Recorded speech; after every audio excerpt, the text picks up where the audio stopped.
Hi everybody, I'm Stu from Retro Tech Select, and you're watching a new episode of Pick 60. As with the last entry, the idea here is that we take a new video game, along with its $60 price tag, and see just how many old video games we can buy for that same $60. And since my goal isn't to eat up all your web browsing hours, let's get things fired up. I'm going to run down these titles in descending order from highest price to lowest, and the first on our list, Mario Kart Super Circuit.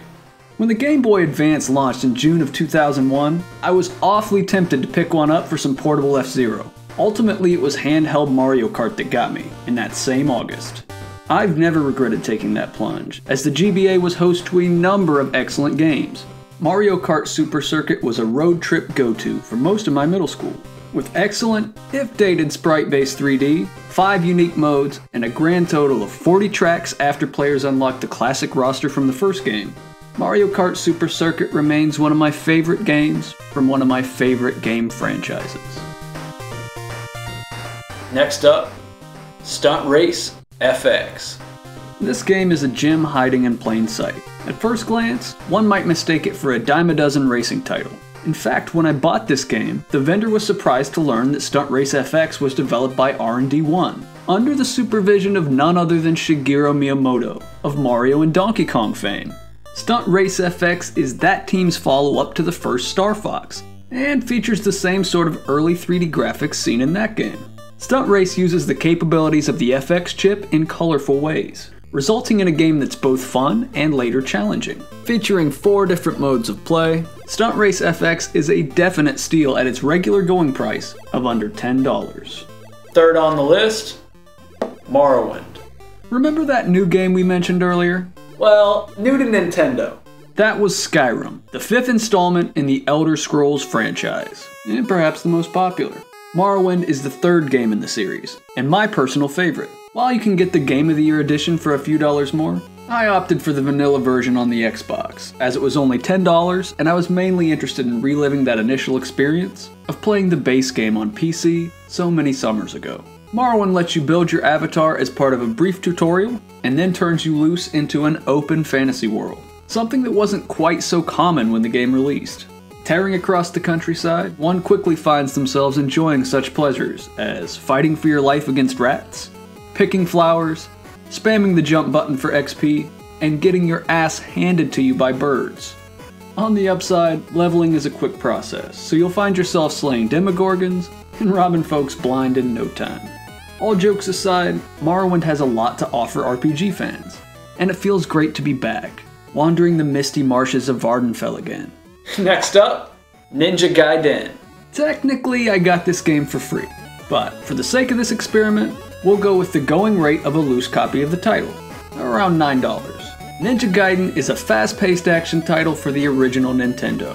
It's built somewhat of a reputation for being tough as nails, and that's partly true. It is fairly easy to fall prey to your enemies, or let the environment get the best of you. Luckily, the game is forgiving enough to let you keep trying after you hit the game over screen. Ninja Gaiden is relatively easy on the eyes, and the cinematic portions between levels wrap more story around the action than was usual for the NES era. Fifth on the list, Resident Evil 0. While Resident Evil 4 might hug the limelight for GameCube when it comes to Resident Evil, that doesn't mean it's the only RE game for the Cube that's worth playing. Resident Evil 0, as its title suggests, is a prequel to the first game in the series. While that makes this game the perfect opportunity to provide some good backstory for the whole franchise, don't get your hopes up that Zero's going to deliver a compelling narrative. What is interesting about Resident Evil 0 comes by way of its game mechanics. This game not only has 2 protagonists, but you can control them simultaneously when they're together, and swap between them when they get separated, which makes for a clever twist on the usual Resident Evil puzzle solving. I've only put a few hours into this one so far, but I can assure you it's worth the $8 I snagged it for. And a new personal favorite, Ultima 3 Exodus. As someone who grew up on Ultima Online, there was always an aura of mystery surrounding the idea of what previous Ultima titles would play like. The NES port of Exodus hardly meets those lofty expectations, but there are a lot of things Ultima 3 does that surprise me. First off, the game features permadeath. Once you've lost a character, it's possible there's no getting them back. This little game can be brutal. Thankfully, another thing that it does is let you customize your characters.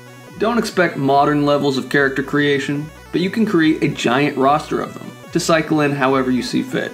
That helps with the whole permadeath thing. Lastly, Ultima's RPG world is far more open than I expected it to be.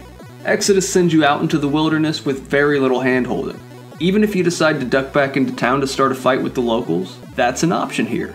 Just don't expect to survive the swift hand of justice. Did I mention this game is brutal? Second to last, Nintendo Land. This game probably wouldn't have made the list, if not for the price I was able to buy it for. Nintendo Land is a quirky little game that got a fair amount of attention, simply because it released in the void that was the Wii U first-party launch window. To its credit, some of the mini-games included are fun, and Nintendo certainly didn't skimp on the fan service. Nintendo Land lets you take your Mii into the worlds of Zelda, Metroid, Mario, and even F-Zero. If you come across this game for $3 like I did, it's worth a whirl. Rounding out the list is Croc. Croc is a game that I wanted to hate from the get-go. I was a Nintendo kid during the PlayStation era, and a PS1 game that fails woefully to emulate Mario 64 should be easy prey. Here's the thing though, I don't hate it. In fact, I like it quite a bit. Once you start playing Croc, its charm wins you over within moments. The graphics are blocky and pixelated, but stylized enough to hold up over time. The controls are wonky on the ground, back it up, but jumping gives you enough precision to get where you need to be. At a $2 price point, a game doesn't have to be all that good to justify a purchase. As it stands, I'm glad Candy picked this one up and made me sit down with it. That relationship between the price of a game and how much fun you can have with it brings us to the point of this whole exercise, to lay out your options. This holiday you'll have the choice of buying one new game or a handful of classics. Let's illustrate it this way. For $60 you can get one newly released Elder Scrolls game, or you can get an older Elder Scrolls title, plus a half a dozen other games. Obviously the choice is yours to make. And either way, I hope you all have fun with your holiday games.